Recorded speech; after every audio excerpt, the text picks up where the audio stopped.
Well, hello, everybody. Happy Thursday evening. Welcome to Mystical Awakenings with Deb and Arjay DeRousse right here on KGRA Digital Broadcasting. We're so happy to be here. As many of you know, or some of you know, we are in the, down to 2 weeks prepping for Michigan UFO Contact. So we really wanted to talk a little bit about that tonight. In 2 weeks, also the night before, the Thursday night before, is our 1-year anniversary with KGRA. Absolutely. It was the very first broadcast right at the site at the Lakeside Resort and Conference Center in Houghton Lake, Michigan.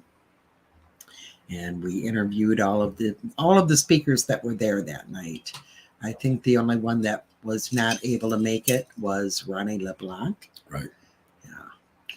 But it was fun, and it was great, great way to kick off our show on KGRA. So coming up in 2 weeks, 2 weeks from tonight, as a matter of fact, many of us will be at the Lakeside Resort and Conference Center in Houghton Lake, Michigan. And that's September 21st. We'll be there. It begins the 22nd. Yeah, all our guests will be arriving on the 21st. Yeah. So it'll be 22nd, 23rd, right? And we have a little special get-together and dinner with them. And so it's exciting, and give them a day to relax and get used to the place, and just chill out and wake up early Friday morning, and away we go. Away we go. Yeah, that place takes some getting used to, because it's definitely very 5D. Some of our speakers, many of you know, most of you know, of course, starting off with Andrea Perrin. She will be there, and she is the daughter of the Perrin family that grew up in the Conjuring house. The oldest daughter, yes. Yep, the oldest daughter. And she's amazing. Everybody loves Andrea. She also had many, as well as ghostly experiences in that house. She also had many UFO experiences and contact. There's some beautiful people. Hi, Marley. Hi, Marie.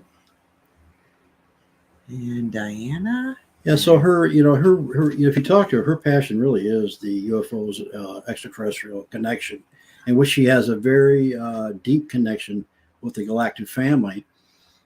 She actually goes outside during these events, and she sings them in, or calls them in, and a lot of people gather outside, and they take amazing pictures of these ships or lights, and they send it back to her, and they post them on Facebook, and it's pretty amazing. So she has a really deep connection to the galactic family, and she's very passionate about it. So I want to say Dale Quigley is here. Good evening. He's a dear friend, and he and Michael John do the Paranormal Voice. And last night they interviewed us for the Michigan UFO Contact.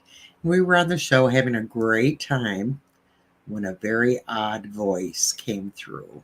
Yes. And I still don't know what that voice said, but definitely male tone and a bit robotic. Kind of mechanical. Yeah. It was pretty amazing. I mean, there was actually like 6 or 7 words that were said, I believe.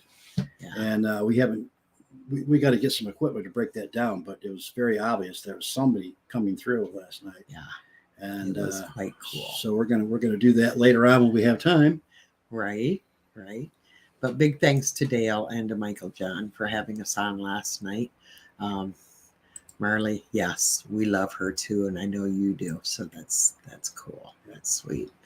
And Melissa, can't wait to see you either. Diana, yeah. Hi. So yeah, we're excited. So we got Andrea Perrin. We talked about her. We have John E.L. Tenney, who was from Michigan. And I don't know if you guys know John Tenney, but if you don't, he's literally the commercial that says he's the most interesting man in the world. That's him. He can talk about anything and everything. And when you hear him speak, you're just glued in. Yeah, he's like E.F. Hutton. Yeah. You know, when he speaks, everybody stops and listens. Yeah. I mean, we can have that conference center packed full of people, and you could hear a pin drop in between John Tenney's words because everybody is listening. Yeah. Listening. He's totally amazing and one of the most intelligent men. And we never ask what he's going to talk about every year because we just know that whatever he talks about, people are going to listen and it's going to be cool. And you know, I don't think he's one to really plan what he's going to talk about. Yeah. It kind of comes as it comes, and he speaks whatever. So, but people always love him. Yeah. We also have Amber Rose Hammond, another Michigan author, who writes about mysterious Michigan and some of the happenings in our state. You know, the state is surrounded by water and many ley lines, and I think a lot of limestone. Yeah, we have our own Michigan Triangle that runs from on the west side there of the state all the way over to Wisconsin and back. So a lot of mysterious things happen there. Right. So Amber Rose will be, everybody will love her. She is a ball of energy and just a real delight. Another highly intelligent soul who we love. So who else do we have?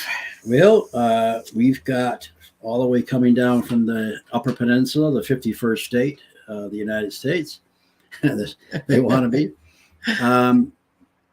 We have Brad and Blair and Tim Ellis. Now, Tim Ellis is going to be our MC. He owns his own radio station up there. He has an amazing voice, but they also they're they got a team up there called. They're the founders of UPPRS, Upper Peninsula Paranormal Research Society. Yes, and they're into everything. You know, they're into the UFOs, the cryptid, and the ghosts. And they put on the Michigan Paracon, which was the best event in the land. I'm telling you, up at Sault Ste. Marie. It's a huge conference, and everybody you see on TV is there. And as far as a lot of the paranormal people, and it's a great event. We just saw it. We were just there a couple of weeks ago, and it was amazing. Again, number 14 they had. And no, this one was 13. Well, 13, yeah, number 14 will be next year. Yeah. I would dare say that they put on the best paranormal conference in this country, if not the world. Right. Honestly. Yeah. It's so well put together. A lot of thought, love, devotion goes into it. And it's truly like a big family reunion every year. Yes. So. But they'll be there speaking. And Tim will be emceeing again. We love those guys, and always nice to have the Upers down here in lower Michigan. Absolutely. And so they once in a while they do mingle with the trolls below the bridge. So now and then. Yeah, now and then. And then we have Deb Cobble.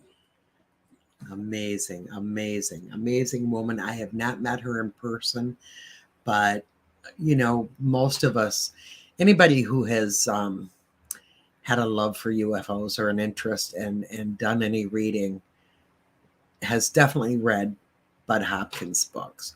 And the book Intruders, what's the full name on that? I always forget. That's just Intruders. No. Oh, let's see. I have it. We have the book here. No. Intruders. The next story of the Intruders continues. Extraordinary Contact, Life Beyond the Intruders. That was her other books. Anyways, the book Intruders. I'll just leave it. Something Crooked Lake or something. The Incredible Visitations. Copley Woods. Yeah. Incredible Visitations of Copley Woods. Yes. I don't know why I can't remember that. That's Anyways, remember. The book was based. It was written in 19. We don't have that 70 down. Something. Yeah.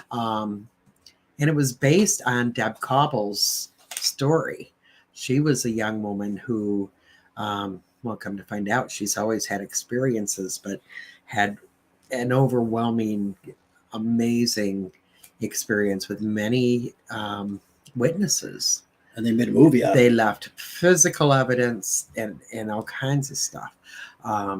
But, you know, back then she didn't want her name really out there. So the book was written about her and her story, but not using her name. Yeah. And she later did come out, you know, it went to film, and I believe they had a movie and series. She has written books, and I mean, she's highly intelligent. She's a member of Mensa and has had so many experiences. And that's why she is also on the Voices of Contact every Friday night with us. You know, who better to help other experiencers than someone who has had all of these experiences. Plus, she was a field investigator for MUFON for many years. Yep. So, yeah, I can't wait to meet her in person. Yeah, because we talk to her every week, and so we're excited to. She doesn't live too far from us, next state down, but she's coming up here, and we can't wait to hug her and see her and be with her and spend some time with her. She's excited too. And Heidi. Yeah, it's good to see everybody here. Yeah. Also, we have Bill Konkleski, who is with us every year. Most of you probably know who he is as well. He's the state director of MUFON and an lifelong experiencer. And like Deb, it's generational. It's been in his family, you know, for a long time, and that's typical. He will be there speaking. He will be again on the experiencer panel that we do every Friday, you know, every year on Friday, where experiencers can get up and tell their own story and ask the panel how they feel, what they think of maybe a sighting or something that they had. So he'll be doing that. And on Saturday morning, he will also be putting on a MUFON field investigator training meeting. And he does that every year. So, and we have the amazing, fantastic Reverend Michael Carter from Ancient Aliens, again, backed by popular demand. He will be there, and he's got some great, fantastic topics he's going to be talking about, entitled Disclosure, the Bible, and Transformation. So we can't wait for him to get here and listen to what he has to say. And he's a very eye-opener person, very down-to-earth person, very loving person. yes. And we love him to death. And then we have Mary Bassett, who was... she used to go ahead. You can tell about Mary. Well, she is a regressionist for MUFON. She's also a medium and does regression for other purposes, but she does a lot of regressions for contactees, experiencers. She's really, I mean, in the last 2 years, I've seen this woman just totally open up and do some amazing, amazing work. So with her regressions, some of her people agree to have parts of the regression played on our show, The Voices of Contact.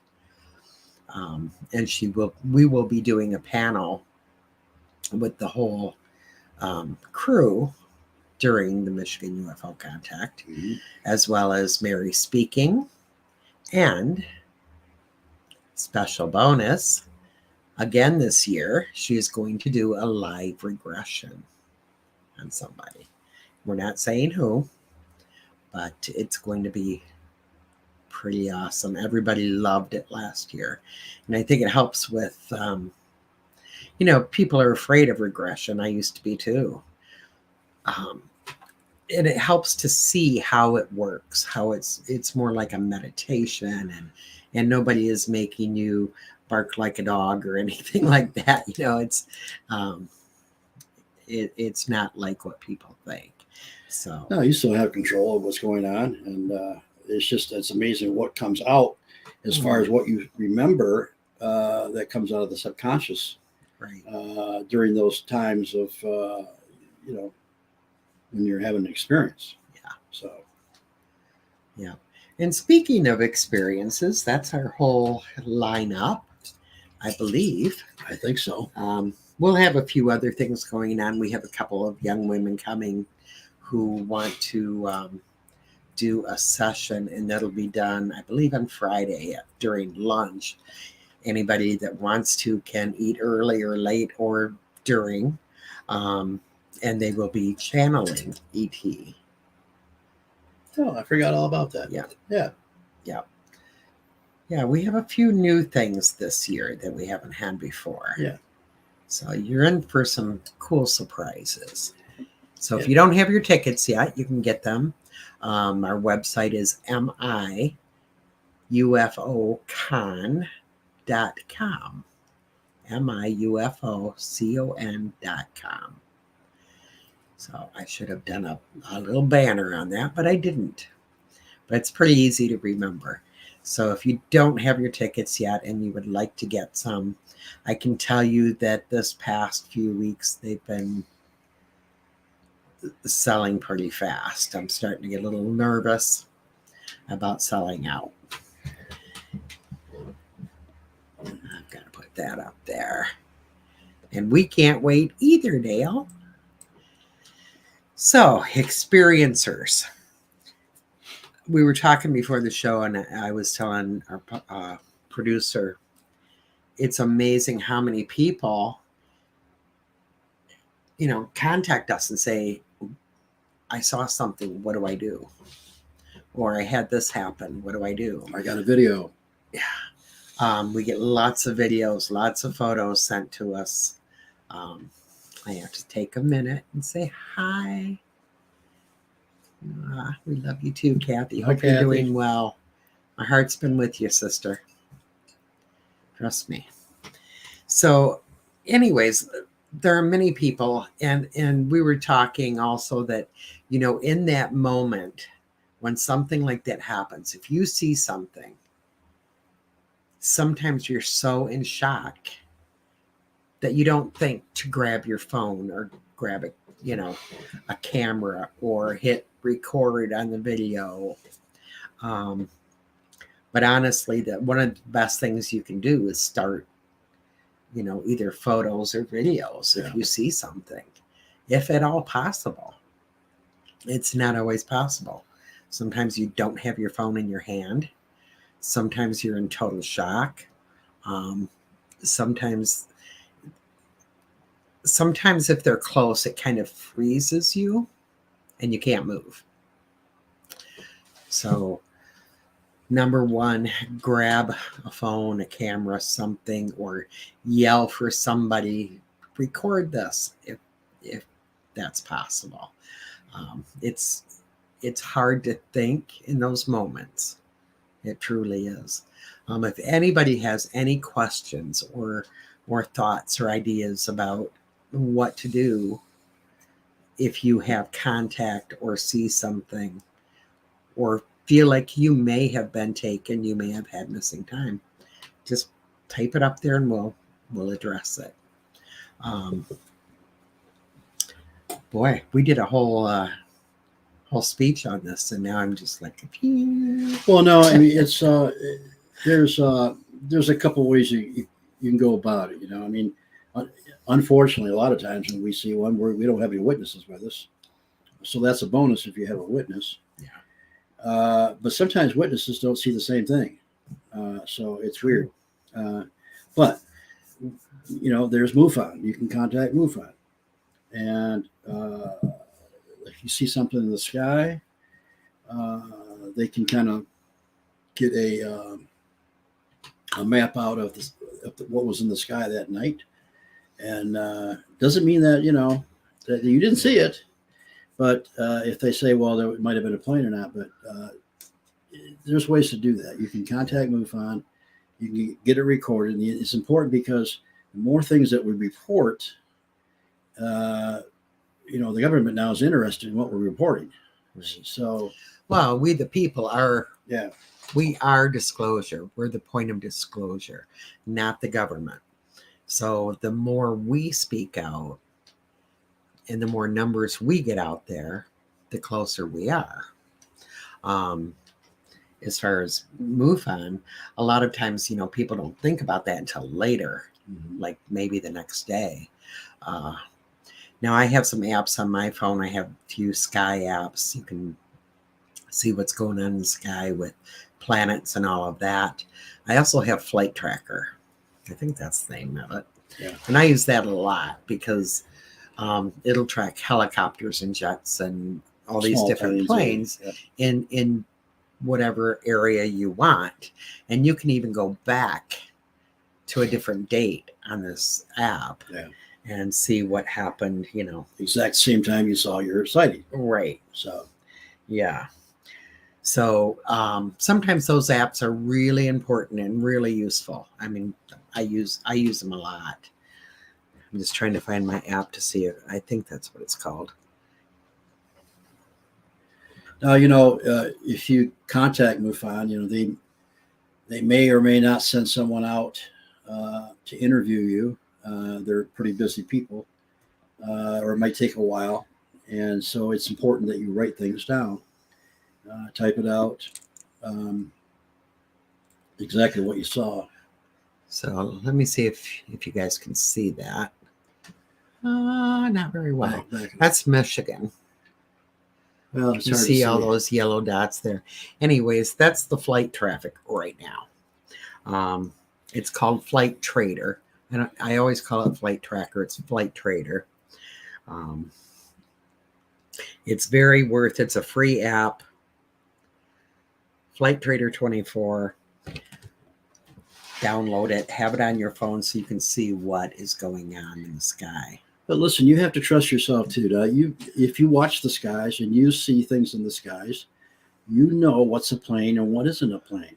You know what, a lot of times Venus is mistaken for a UFO, and you got to get yourself familiar with what's in the sky and what you're looking at. Right. And more than likely you're seeing something very different.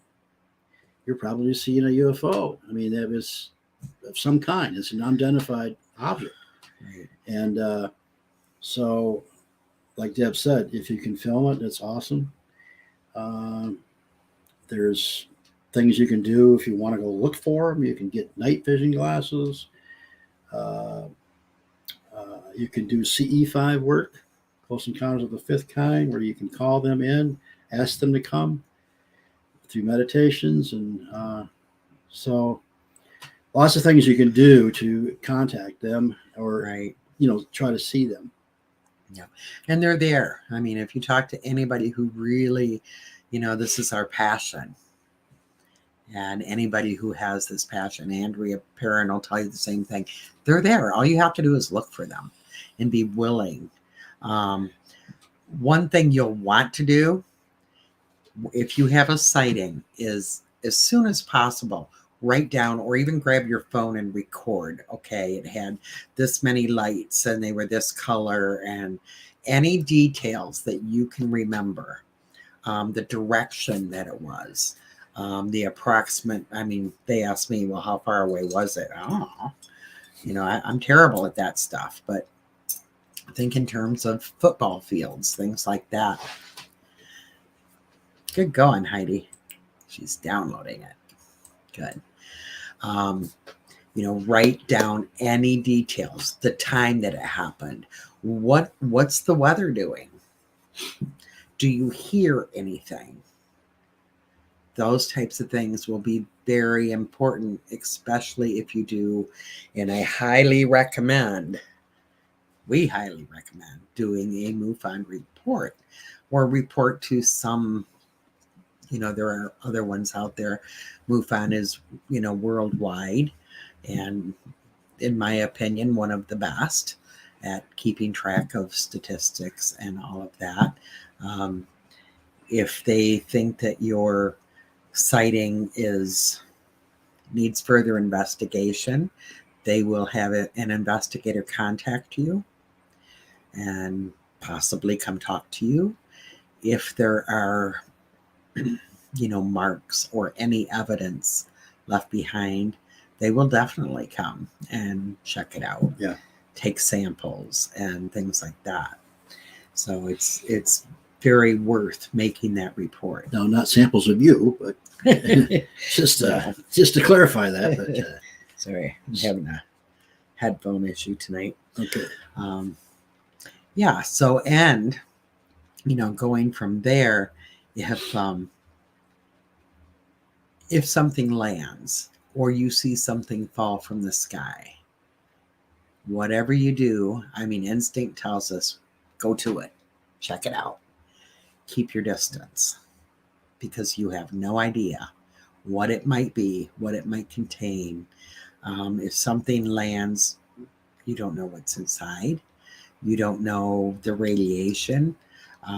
There's definitely my car months later, after one of my sightings, still had high radiation readings on it. Yeah. So, what could that do to the physical body if you go up to that area? You don't know. So stay back. I can tell you, being in my vehicle, all of my hair stood straight up. My skin burned, just all kinds of things. Thank goodness I had that car as a little bit of protection. So, don't run up to a crash site.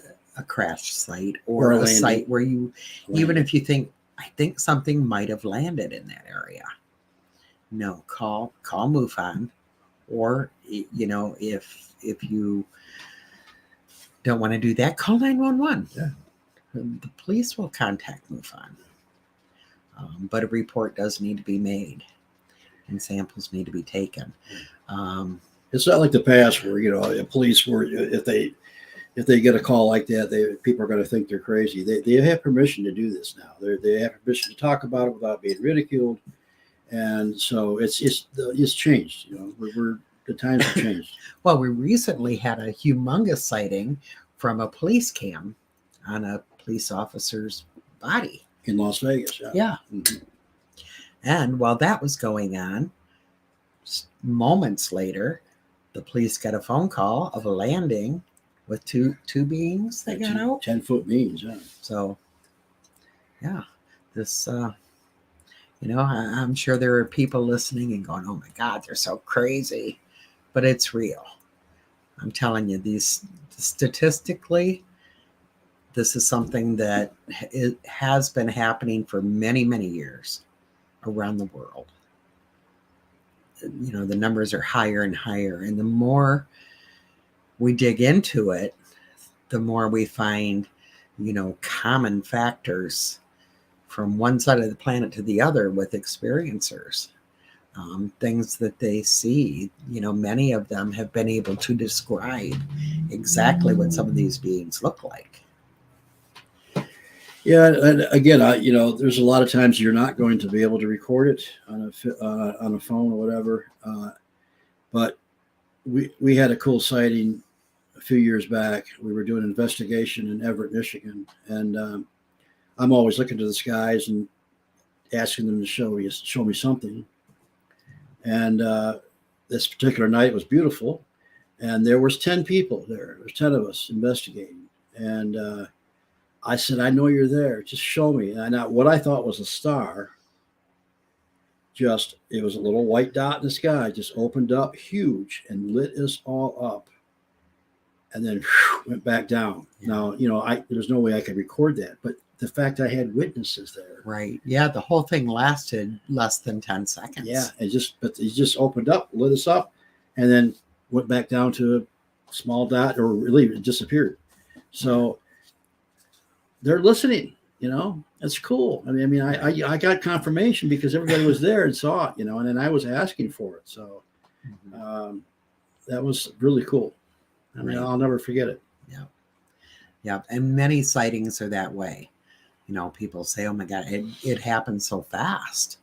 And there are a lot of reports of that type of sighting, where all of a sudden something, a light will appear, light up the ground, and Gone. and then be gone, or there will be a light there and then all of a sudden it breaks into 3 or 4 lights. Yep. Or just takes off real fast. Mhm. Yep. Yeah, I had straight one of up, those straight things. down, crazy stuff. Yep. You can tell the difference in how it moves. You know, there are things out there like, you know, the drones and different weather balloons and things like that. Once you get used to seeing those things, you can tell the difference. But if you get a photo, then you can send it to someone and, you know, they can possibly tell you. Yeah. But the first thing I do is look up Flight Trader for sure and say, okay, what's in the sky? Because you never know. You never know. Now, if you have contact with beings, and yes, it does happen, doesn't it? All the time. Whatever you do, don't sit and think that you're crazy and be afraid to talk to anybody. You know, contact us if you want to. Contact anybody that you know that, you know, if you know somebody that's with MUFON, or just, you know, Andrea Perrin. There's so many people that you can contact. Cheryl Costa, yeah. Any of the people that have been speakers at Michigan UFO Contact are very down-to-earth people and would be very willing to help you with that. Now, MUFON reporting, when you report, there's different forms to do. Like some are for sightings, some are for abductions, some are for contact, things like that. So, you know, it can be really, really confusing when you go on there and try to figure out what do I do and how do I say this. So, you know, reach out, talk to people, get some help. But by all means, make that report. We need the statistics. We need people to be open about this because it's here. Disclosure is here. And if we can't talk about it, can't face it, then we're living in fear. And that's no way to live, right? Yeah, I mean, personally, you know, as a child, I've experienced some things that I'd never talked to anybody about, but you know, I would see these little shadow figures walking around my room.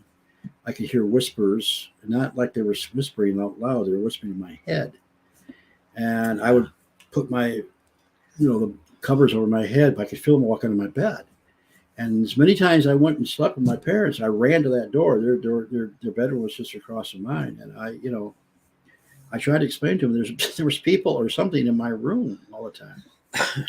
Well, back in the '60s, I lived in the city, and in the city you had to when the streetlights came on, that's told you to come inside. Well, I found myself when I was about 8 years old, 7 years old, out late at night walking the streets. I don't know what I was doing out there. And I was about 5 houses up from the intersection, and I saw a UFO land in that intersection, and I saw somebody get out of it. And I was hiding behind the bushes. I remember what happened after that. I'm going to get regressed to try to find out, but you know, I saw it. I saw it land there. And I was a very young child, and moving up till I was 19, I went backpacking for the first time here in northern Michigan, and in 1975, in July. I had somebody with me. We experienced missing time. There was this orange ball that popped up across the river, and it came out in front of us. And during the day, I didn't realize we were close to Wordsmith Air Force Base. There were bombers flying real low, following the river. I could read everything on them. You couldn't talk when they flew over. But after talking to Bill Konkoliski, that in October of that year, these orange lights came into the Air Force Base and shut down our nuclear weapons. So did I see a precursor of what they were doing? They were out checking the area out. And you know, I was scared to death when that thing came here. I mean, I tried to stay calm, but the, you know, hair on my back or my neck was standing up. I was talking to it. What are you? What do you want? Who are you? You know, no sound, no nothing. The next thing I know, we're just kind of laying on our sides and got up and like, well, nobody's going to believe us. So, and then we've had more experiences since then. You know, we've had sightings. We've had sightings together. So it continues. And this is the year of the experiencer. And it's important to get up and talk about it because that's where the real story lies and what people are seeing, so they can come out and tell people their experiences. And it needs to be reported. Right. So. Right. Yeah. You know, we've spent years and years and years. I mean, you think about people like Betty and Barney Hill, who, I mean, they had a horrendous experience, really. So did Travis Walton. But their lives, once they were vocal, their lives were never the same again. They were traumatized, not by, well, of course, by what happened, but more by how they were treated afterwards. You know, people saying they were lying. I mean, Betty had, her dress had evidence on it, for crying out loud. To the point where Barney quit talking about it because he was so getting ridiculed so much. Right. I mean, it was horrible what they had to go through. And, you know, when we were younger, we would not have dared talk about this. I had things happen that I never said anything to anybody about because it was scary. Hi, Guy. Most people will never make a formal report. So true. Had a number of old friends tell me wild stories, but they will never make reports. That's true. You know, I know that guy, and well, you do too. You know, you're a MUFON member as well.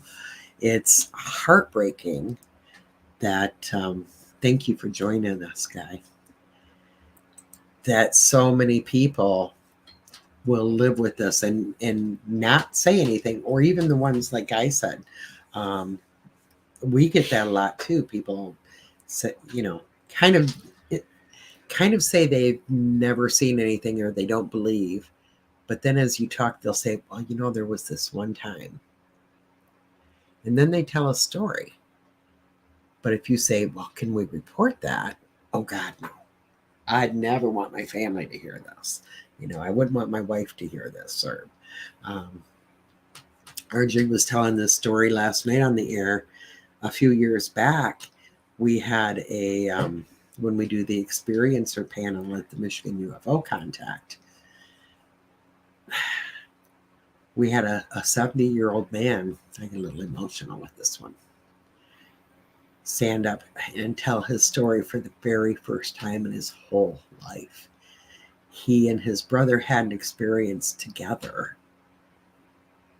and never spoke of it because they were afraid to, ashamed, didn't want to be ridiculed. Right. Yeah. So the first time in his life that he was able to speak about this was when he was 70, and it happened when they were like 12. Yeah. And I'll tell you, it broke my heart that he had to live all these years with that. 58 years. And not be able to speak about it. So those reports, when you report it, not only is it, I remember my first MUFON report, and it took me all damn night to do it. But God, what a relief. What a relief. I mean, I literally sat and cried because I was so relieved to get it out. But my big fear was, what if they don't believe me? I want to tell you a little story. Some of you might know this about me, and some of you might not, but I love football. I'm a football guy, and I play fantasy football. So I'm going to watch the game when we're done here.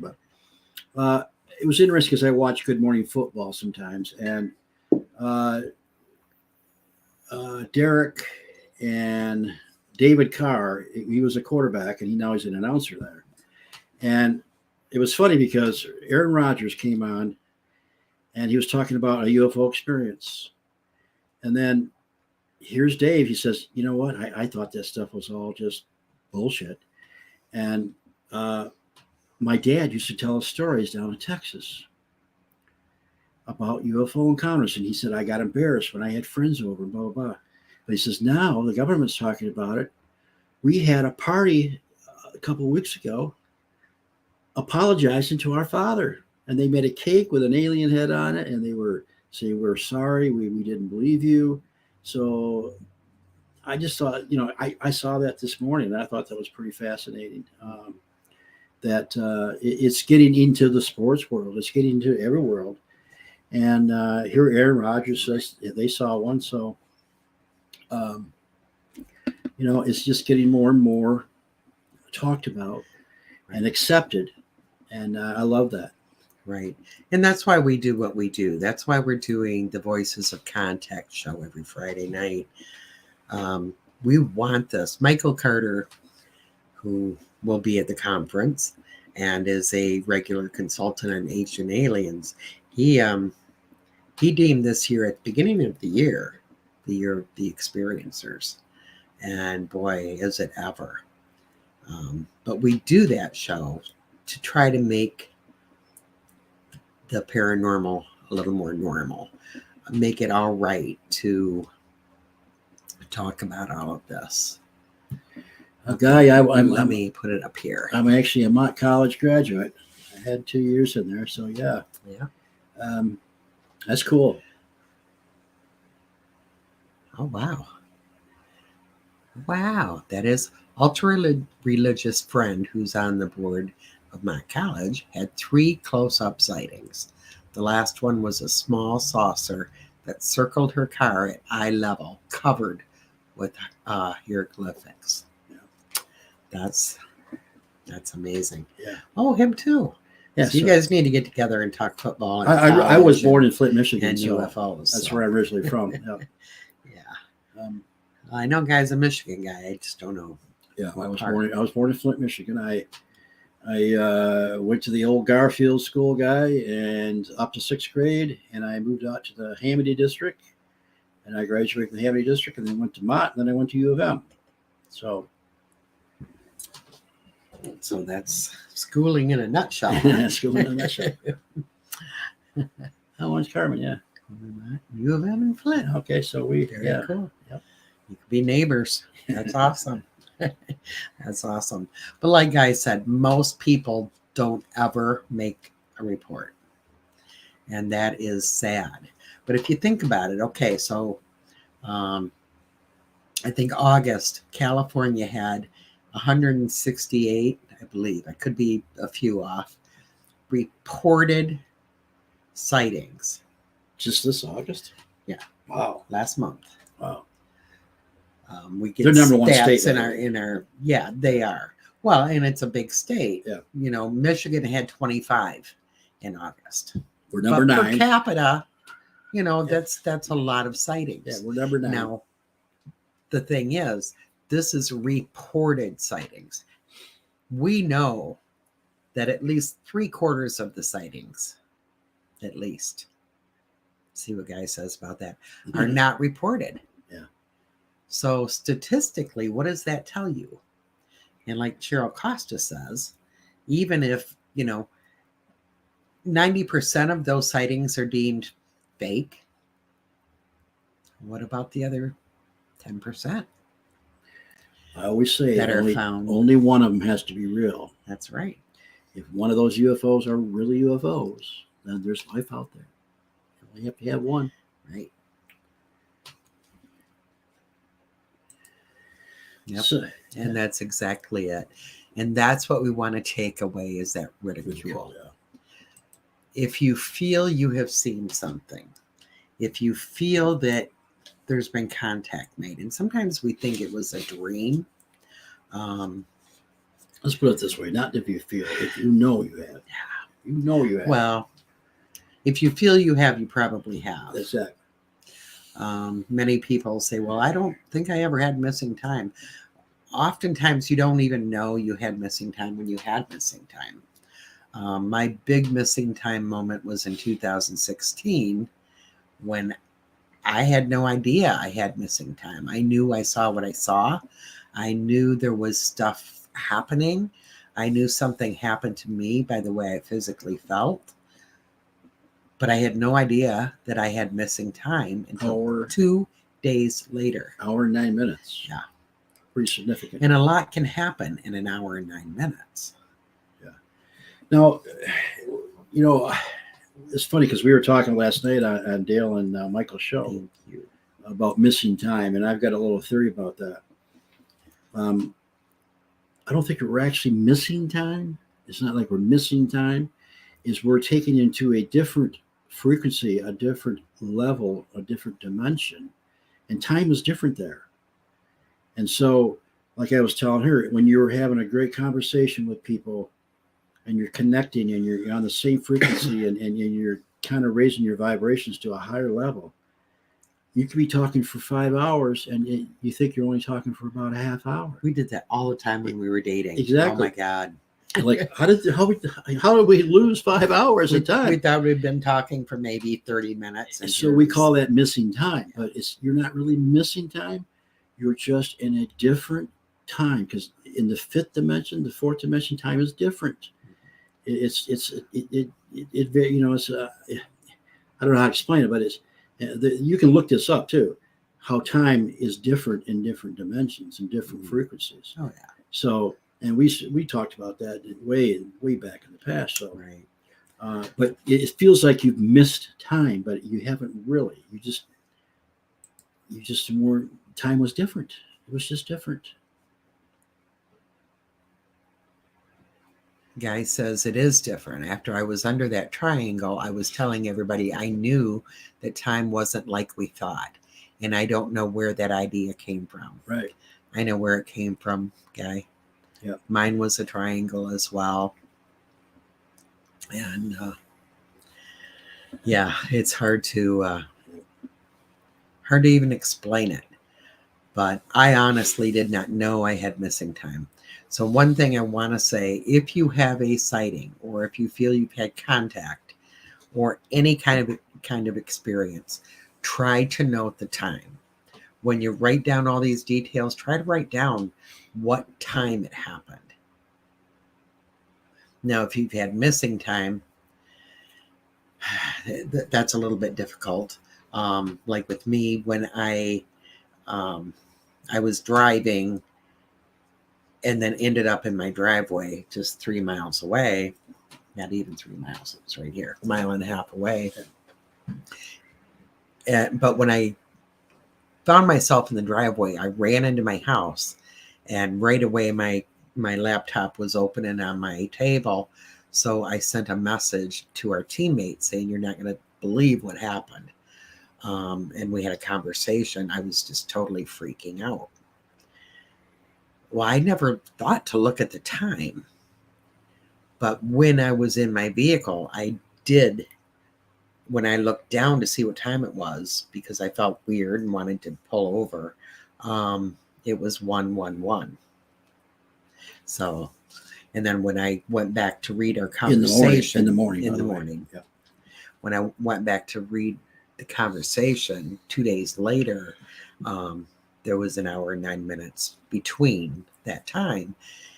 But I would not have known that had I not sent a conversation online. I'll tell you another weird thing is when she did fill out or start to write her report. Now, Deb is pretty good at English, and she's always articulate about her capitals and her punctuation a lot better than I am. When she wrote her recollection of what happened, we didn't realize till later that you had one capital letter in the whole thing. Right. And punctuation was not even there. I'm very OCD. Yeah, so about that. So that was another weird thing that happened, and I can't explain that, but we didn't realize it till maybe a week later. Well, we realized it when we were getting ready to when we were writing our book, because I went back to get the information to put in our book, and so that was like 3 months later, I think. Yeah. Because our book came out in February, Valentine's Day. Yeah. Wasn't planned. No. We had no idea we were finishing the book on Valentine's Day at 11:11 p.m. Yeah. And this incident happened October. the 1st of October. Yeah. So, yeah, it was months later. Yeah, guy, it's crazy stuff. And it's like the more we dig, the more confusing sometimes it gets. And that's another good reason to be more vocal. People need to talk about what's going on so we can make sense of it. The Voices of Contact, that's one thing that we really try to do is, make it so people can talk. And okay, what would Chris say? I can't wait to miss time with y'all in a couple of weeks, 2 weeks, Chris. And we'll be in the Lakeside Resort and Conference Center at the Michigan UFO Contact. I can't wait to hug your girlfriend. Yeah. I mean, I know it's only been a couple of weeks, but I miss you already. I'll tell you, we all get lost and miss time and all kinds of stuff in that place, don't we? Well, especially at about midnight Saturday night. Yeah, we start losing time, but we have a good time there. But no, it's true. The people have experienced walking out of the room, going the opposite way. They don't know where they're at. Yeah. So. Yeah, for sure. Oops. We're down to just a few minutes. Yeah. I see that Bill did not get if he did get the big storm, he hasn't lost power yet. So that's a good thing. So if anybody has questions or comments on this, feel free to contact us. You can find us on Facebook. You can find us at the Michigan UFO Contact in 2 weeks, September 22nd and 23rd. We'll be there. If you're not on Facebook, on our personal pages, we do have a Deb and Arjay DeRousse page. Also the Michigan UFO Contact. We have Mystical Awakenings metaphysical store on there. And of course, we do have Mystical Awakenings vodcast on YouTube. You can see any of our shows and all of our shows, I believe, on there. Oh, thanks for the update, guy. I appreciate it. Lions are winning. He was looking at his phone, guy. Go Lions. These football nuts, I'll tell you. That's so 3D. Good thing I love you guys. I bought season tickets one year, and they went 0-16 that year. So I don't try to get my hopes up. The number thing didn't start for me until this blue light out my house twice in a week. My ex said I was switched off. That's interesting, guy. We've heard those comments before. Yeah. I had a gold light. Yeah, we need to spend more time together. I hope you're coming to the event. If not, we'll get together and talk. Yeah. So it's time for us to fly. We hope everybody has a wonderful night. We will be back next week. We don't know yet who our guest is going to be. I know Saturday night we are going to be on with somebody, and I can't remember. We're doing so many interviews right now. Tomorrow night, Voices of Contact. Tune in 8:00 p.m. on Mystical Awakenings podcast or Facebook. Until then, everybody have a fantastic week, and until we meet again, may all of your awakenings be mystical. Love you guys. Thanks for tuning in. Love you all. Yep. Good night. Bye.